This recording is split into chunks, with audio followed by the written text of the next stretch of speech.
Nous vous le dirons, le corps de notre fils Dadi est maintenant ici, il va se reposer ici. Et vous et moi, en tant que chrétiens, nous croyons à la résurrection. Et nous disons que le corps va se reposer ici en attendant le retour de Jésus-Christ, où Dadi va se réveiller et il va voir sa maman aussi qui dort dans le même cimetière ici. Il va se revoir avec son papa qui dort dans le même cimetière ici. Parce que le Tout-Puissant Jésus-Christ, notre Créateur, notre Sauveur, notre Rédempteur, ayant connu la mort, il a déjà vécu la mort par la résurrection. Satan croyait avoir terminé avec Jésus-Christ, mais Jésus-Christ a pu vaincre la mort et il est ressuscité. Et la Bible de nous dire qu'il est présentement au ciel, où il est en train d'intercéder pour nous. Pour avoir connu la même vie comme nous, il est en train d'intercéder pour nous au ciel. Et c'est grâce à lui que nous sommes en train de vivre. Mais je vais, avant qu'on ne termine cette cérémonie, vous rappeler un message qui est dans Psaume 139, au verset 16. C'est un message qui doit nous consoler tous. David s'adresse à son Dieu. Qu'est-ce que David dit? David dit ceci à Dieu. Si vous avez la Bible dans vos téléphones, vous pouvez lire le passage avec moi. Psaume 139 au verset 16. David dit quoi à Dieu? Il dit, Seigneur, lorsque j'étais dans le ventre de ma mère, toi tu me voyais. Ça c'est ce que David dit à Dieu. Lorsque j'étais encore dans le ventre de ma mère, tu me voyais. Et il ajoute un message qui me réconforte moi, en tant que parent de Dadi, et qui me réconforte à tout moment quand je suis dans une telle circonstance. Ce message-là dit quoi?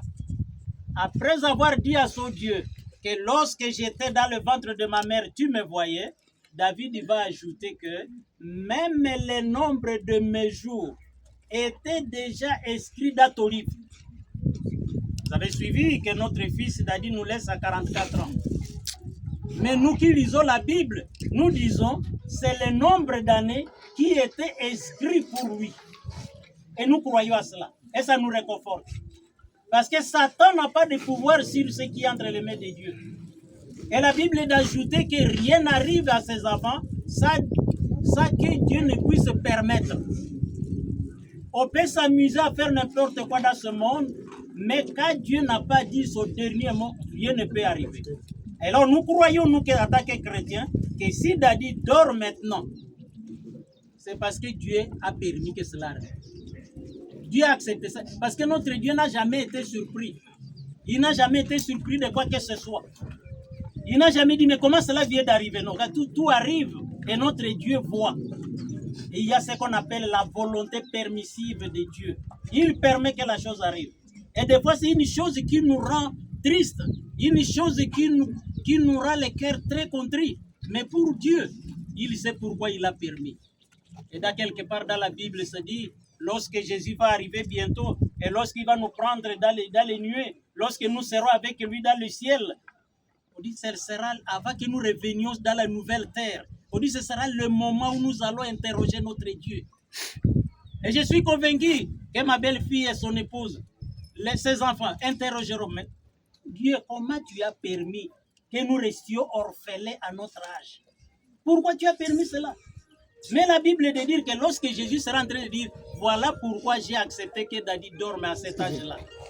La Bible dit, nous lui donnerons raison. Nous dirons, Seigneur, tu as raison.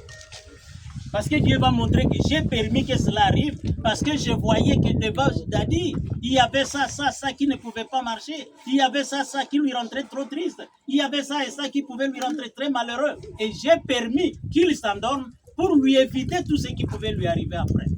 Donc notre Dieu est miséricordieux. Notre Dieu est compatissant. Notre Dieu nous aime. Alors je voudrais